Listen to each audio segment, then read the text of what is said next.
Hello everyone.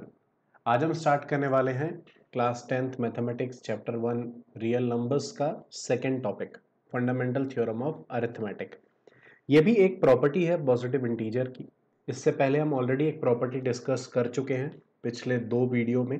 ये हमारा third part है इस चैप्टर को लेके। ओके, तो फंडामेंटल थ्योरम ऑफ अरिथमेटिक ये प्रॉपर्टी है पॉजिटिव इंटीजर्स की। ठीक है, इससे पहले हमने जो डिस्कस किया था वो था Euclid's division lemma. Fine, okay. तो सबसे पहले समझते हैं कि ये थ्योरम हमसे क्या कहता है। That is every composite number. सबसे पहले कंपोजिट नंबर क्या होते हैं? कंपोजिट नंबर ऐसे नंबर हैं जो प्राइम नहीं होते। ओके, अगर मैं बात करूं कंपोजिट नंबर की, composite numbers, so numbers which are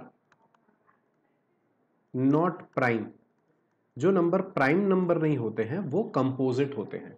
अब प्राइम क्या होते हैं? जिनके केवल 2 फैक्टर होते हैं। तो क्या हम ये बोल सकते हैं कि कंपोजिट नंबर वो नंबर है जिनके 2 से ज्यादा फैक्टर्स हैं? Okay, numbers having more than 2 factors, more than 2 factors. ठीक है, ऐसे नंबर्स को हम बोलते हैं कंपोजिट नंबर। तो ये पर्टिकुलर थ्योरम जो है कंपोजिट नंबर से रिलेटेड है। So every composite number can be expressed as the product of primes, and this factorization is unique apart from the order in which the prime factors occurs. Now अगर example के लिए मैं example कोई भी एक composite number ले लेते हैं, जैसे 6। तो 6 एक कंपोजिट नंबर है जिसको मैं लिख सकता हूं 2 इंटू 3। सो 6 को मैंने फैक्टराइज कर दिया है इन द प्राइम्स। ओके, तो प्राइम नंबर के प्रोडक्ट के फॉर्म में मैंने इसको लिखा है। तो यही लिखा है कि every composite number can be expressed as the product of prime, जैसे हमने 6 को 2 इंटू 3 करके मेंशन किया।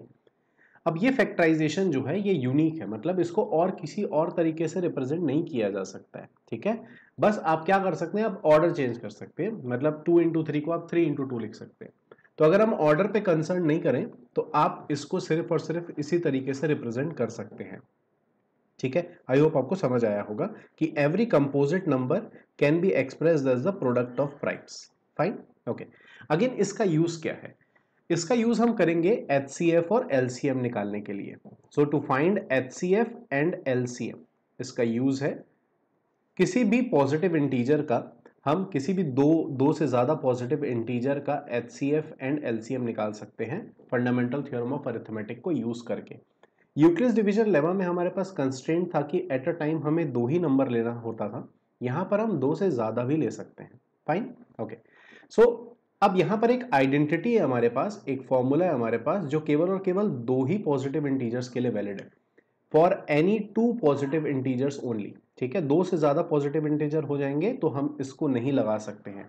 That is product of 2 numbers a into B is equal to the product of their HCF and LCM. ठीक है, ये हम numericals में भी यूज करेंगे ये वाली आइडेंटिटी को। अब एचसीएफ निकालना कैसे है? जैसे फॉर एग्जांपल हमारे पास 2 नंबर आ गए, उनका एचसीएफ हमें निकालना है। तो फॉर एग्जांपल मैं ले लेता हूं 6 एंड 12 ले लेता हूं। ठीक है, सो 12 के प्राइम फैक्टराइजेशन क्या हो जाएगा? 2 स्क्वायर इंटू 3। अगर मैं इसको इसका एचसीएफ निकालना है, सो एचसीएफ में हमें लिखा हुआ है कि product of smallest power of each common prime factor. तो सबसे पहले कॉमन प्राइम फैक्टर हमें देखना है। ठीक है, तो कॉमन प्राइम फैक्टर तो 2 भी कॉमन है, दोनों में आ रहा है, 3 भी कॉमन है। लेकिन हम देखेंगे तो 2 का पावर यहाँ पे 1 है और 12 के लिए 2 का पावर 2 है। तो बोल रहा है स्मॉलेस्ट पावर होना चाहिए, स्मॉलेस्ट पावर होना चाहिए। तो पावर 1 और 2 में छोटा कौन सा है? 1। तो आंसर आ जाएगा 2 इंटू 3 दैट इज 6। 3 में तो दोनों ही जगह 1 था तो कोई कंपैरिजन ही नहीं है। फाइन, अगर मैं एलसीएम की बात करूं तो एलसीएम में क्या होता है? एलसीएम में हम ग्रेटेस्ट पावर देखते हैं ईच प्राइम फैक्टर का। यहां पे कोई कॉमन वाला स्कोप नहीं है। ईच प्राइम फैक्टर मतलब जितने भी प्राइम फैक्टर आए हैं दोनों के प्राइम फैक्टराइजेशन में सभी को लिखना है विथ देयर ग्रेटेस्ट पावर। तो इस बार हम 2 का पावर 1 ना लेके क्या लेंगे? 2 का पावर 2 लेंगे, क्योंकि ग्रेटेस्ट पावर को हमको देखना है। सो दैट इज 4 इंटू 3 12 आ जाएगा। ठीक है, ये एलसीएम हो जाएगा। यही हम एल्गोरिथम एचसीएफ और एलसीएम का ऐसे यूज करके हम किसी भी 2 या 2 से ज्यादा पॉजिटिव इंटीजर्स का एचसीएफ एंड एलसीएम निकाल सकते हैं। ठीक है, ओके, स्टार्ट करते हैं एक्सरसाइज 1.2। सो 1.2 का पहला क्वेश्चन है सबसे कि express each number as the product of prime factors. Okay, so जैसे फर्स्ट वाला हो गया 140, तो मुझे 140 को प्रोडक्ट ऑफ प्राइम फैक्टर्स में लिखना है। सो हम बेसिकली बचपन में कैसे करते थे, बचपन क्या मतलब अब अभी भी बचपन पे ही हैं, ठीक है, बट हम ऐसा मेथड को यूज करते थे कि 270 देन 2 टाइम्स ये अगेन जाएगा, दैट इज 35, 5 टाइम्स जाएगा 7 एंड 7 टाइम्स दिस इज 1, ठीक है। सो इसको हम लिख सकते हैं 2 इंटू 5 इंटू 7, ठीक है। सो that is 2 square into 5 into 7। Second, बस उसको इसी तरीके से रिप्रेजेंट करना है, ये प्राइम फैक्टराइजेशन कहलाता है। नेक्स्ट इज 156, ठीक है। सो 156 को हम कैसे लिखेंगे, 156 2 टाइम्स जाएगा, दैट इज 78, अगेन 2 टाइम्स जाएगा, दैट इज 39, 3 टाइम्स जाएगा, दैट इज 13, एंड 13 से जाएगा वापस ये 1 टाइम, ठीक है। So that will be 2 into 3 into 13, ठीक है। So that will be 2 square into 3 into 13। Next है 3825। सो 3825 ले लेते हैं हम लोग इस बार, 3825।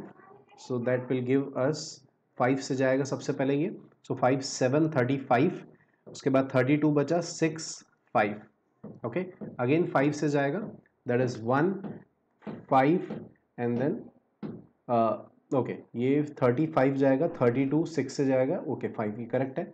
5 से गया इस बार तो 1 टाइम जाएगा 5, देन 26 बचा 5 और यहाँ पर आ जाएगा 3, 153, फाइन। अब ये किससे जाएगा,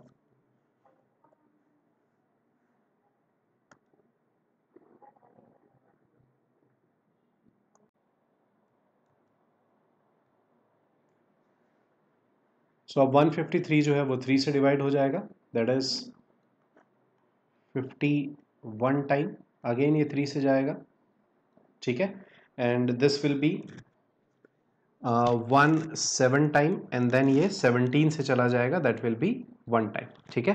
सो यहाँ पर हमें मिल जाएगा 3 इंटू 5 इंटू 5 इंटू 17, ठीक है। सो मैं इसे लिख ले रहा हूँ 3 स्क्वायर इंटू 5 स्क्वायर इंटू 17, ठीक है। नेक्स्ट फोर्थ है 5005, ओके।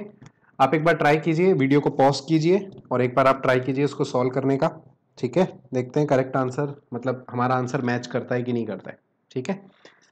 ओके, आई होप आपने कर लिया इसको। एक बार देख लेते हैं 5005, तो ये सबसे इजी हमें दिख रहा है, 5 से चला जाएगा, दैट इज 1001 टाइम, ठीक है। अब ये किससे जाएगा, अब इस पॉइंट पे स्टूडेंट्स कंफ्यूज हो जाते हैं, ठीक है। हम इसको ट्राई करते हैं 7 से डिवाइड करने का, 7 दैट विल गो 1 टाइम, उसके बाद बचा 30, 7 428 और उसके बाद 3, ठीक है। उसके बाद ये 11 से डिवाइड हो जाएगा और 13 टाइम्स, फिर 13 से चला जाएगा ये 1 टाइम, 13 से चला जाएगा ये 1 टाइम, तो हमारे को मिल गया 5 इंटू 7 इंटू 11 इंटू 13, ठीक है। और यही इसका प्राइम फैक्टराइजेशन है। Fifth is 7429। अब ये क्वेश्चन से आपको ये पता चलेगा कि ऐसे क्वेश्चंस भी इजी जरूरी नहीं है कि इजी हो, ठीक है। इसका फर्स्ट नंबर फाइंड आउट करना थोड़ा सा डिफिकल्ट हो जाता है स्टूडेंट्स के लिए, ठीक है। 7429 सबसे पहले ये जाता है 17 टाइम्स, 7429 सबसे पहले ये 17 टाइम्स जाता है, तो ये नंबर खोजना स्टूडेंट्स के लिए काफी डिफिकल्ट हो जाता है, ठीक है। अगर मैं पहला नंबर ले लूं 17, देन हम इसको डिवाइड कर लेते हैं, यहाँ पर हमें सबसे पहले 17 मिलेगा, 17 से अगर हम इसको डिवाइड करते हैं तो यहाँ पर आ जाएगा 437 टाइम, ठीक है। 437, अगेन ये नेक्स्ट जाता है 19 से, 19 से करेंगे तो 23 टाइम्स जाएगा एंड फाइनल इज 23, तो रिमाइंडर यहाँ पर 1 आ जाएगा, ठीक है। तो इसके प्राइम फैक्टराइजेशन में मिलेगा 17 इंटू 19 इंटू 23, ठीक है। ये इसके प्राइम फैक्टर्स हैं, ओके। सो पहला क्वेश्चन था हमारा कि केवल प्राइम फैक्टराइजेशन करना है, इसका यूज करके हम एचसीएफ और एलसीएम निकालते हैं, जो हम आगे आने वाले सेकंड क्वेश्चंस में देखते हैं, ठीक है। सेकंड क्वेश्चन है find the LCM and HCF of the following pair of integers and verify LCM into HCF is equal to product of two number. अब मैंने आपको बताया था कि ये जो आइडेंटिटी है LCM into HCF is equal to product of two numbers, ये सिर्फ दो ही नंबर्स के लिए वैलिड है, ठीक है। इसलिए यहां पर आप देखेंगे कि आपको दो ही नंबर दिए हुए हैं at a time. So first हम ले लेते हैं यहाँ से, दैट इज 26 एंड 91। तो सबसे पहले इसका प्राइम फैक्टराइजेशन करना होगा हमको। सो प्राइम फैक्टराइजिंग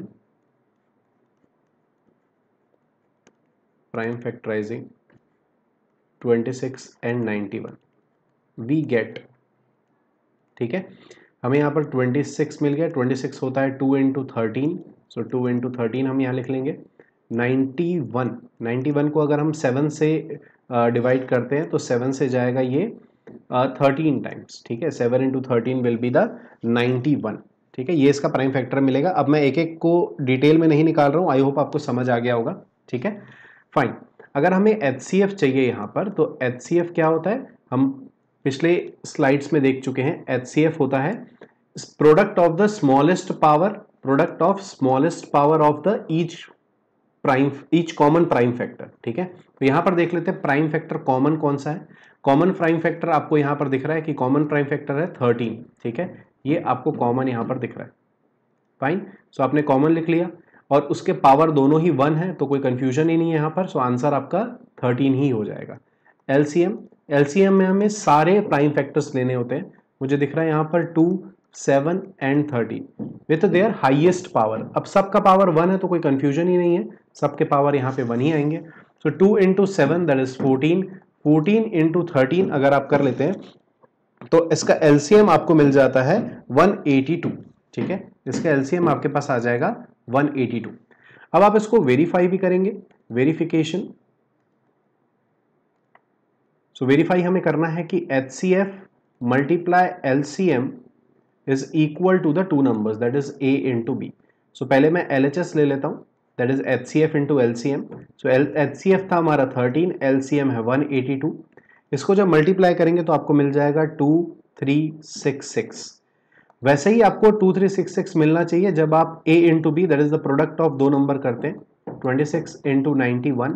इसको जब मल्टीप्लाई करेंगे तो भी आपको मिलेगा 2366, ओके। तो हमें मिल गया hence HCF is equal to, sorry, hence हम इसको लिख सकते हैं LHS is equal to RHS, ठीक है। और ये आपका सॉल्यूशन हो जाएगा। तो हमने यहां पर HCF LCM भी निकाल लिया और वेरीफाई भी कर लिया, ठीक है। ऐसे ही सेकेंड 510 एंड 92 के लिए करते हैं। सेकेंड है 510 एंड 92। सबसे पहले उसके प्राइम फैक्टर्स निकालेंगे, 510 एंड 92, ठीक है। प्राइम फैक्टराइजिंग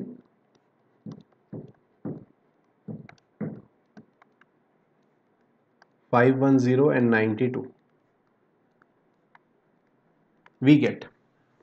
सो 510 सबसे पहले ये 2 टाइम्स जाएगा, ठीक है। 510 2, then it will go 3 times, फिर ये जाएगा 5 times and then I guess 17 times, ठीक है। एक बार ट्राई कर लेते हैं हम लोग यहाँ पर।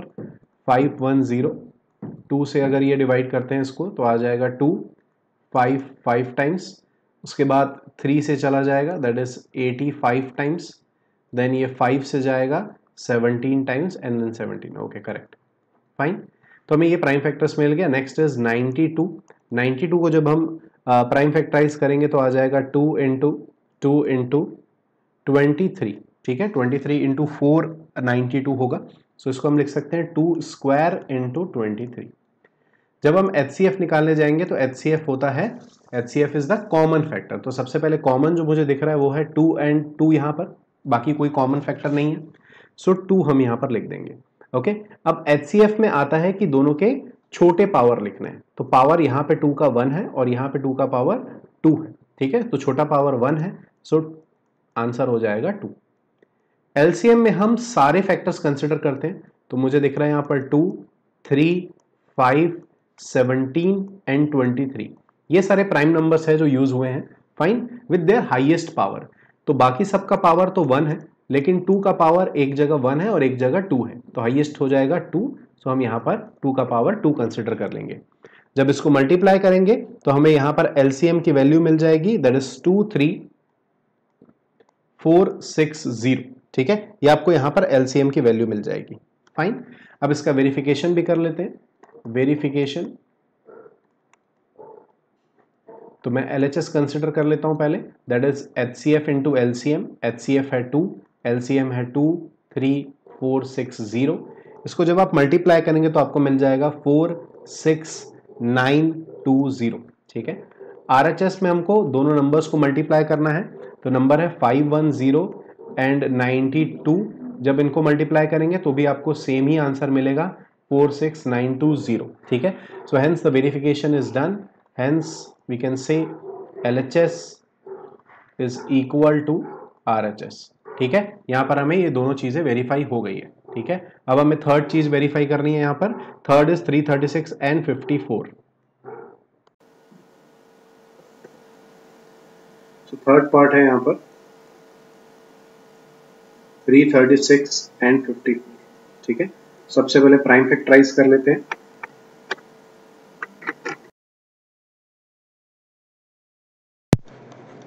Prime factorising 336 and 54. okay, we get, so 336 को जब प्राइम फैक्टराइज करेंगे, so 336 एक बार कर लेते हैं यहाँ पर, that is 2168, 2 से जाएगा 42 टाइम्स, सॉरी 84 टाइम्स, अगेन 2 से जाएगा 42 टाइम्स, 2 से जाएगा 21 टाइम, देन 3 and 7। ठीक है, सो इसका प्राइम फैक्टर्स मिल जाएंगे हमें 2 इंटू 2 इंटू 2 4 बार है, और 3 और 7। ठीक है, तो इसको हम लिख सकते हैं 2 power 4 into 3 into 7। Next is 54, ये जाएगा 2 टाइम्स। ठीक है, उसके बाद आएगा 27, then 3 into 3 into 3, so that is 2 into 3 power 3। Fine, इसका HCF अगर निकालेंगे तो HCF में सबसे पहले कॉमन फैक्टर्स देखना है, तो कॉमन यहाँ पर 2 है और कॉमन 3। ठीक है ना, यहाँ पर भी 2 है और यहाँ भी 2 है, यहाँ 3 है और यहाँ पर भी 3 है। यहाँ 2 का पावर 4 है, यहाँ पे 1 है। HCF में हम छोटा पावर लिखते हैं, so power 1 is the smaller one. यहाँ पे 3 का पावर 1 भी स्मॉलर है, सो 2 इंटू 3 दैट इज 6। LCM की बात करें तो LCM में सारे फैक्टर्स कंसिडर किए जाते हैं, सो 2 इंटू 3 इंटू 7, यही फैक्टर्स है यहाँ पर विथ हाईएस्ट पावर। सो 2 का हाईएस्ट पावर 4 है, 3 का हाईएस्ट पावर 3 है। ठीक है, तो जब हम इसको मल्टीप्लाई करेंगे तो आपको LCM यहाँ पर मिल जाएगा, दैट इज 3024। ये आपको LCM मिल जाएगा जब आप इन सबको मल्टीप्लाई कर लेंगे। ठीक है, अब वेरिफिकेशन कर लेते हैं। वेरिफिकेशन,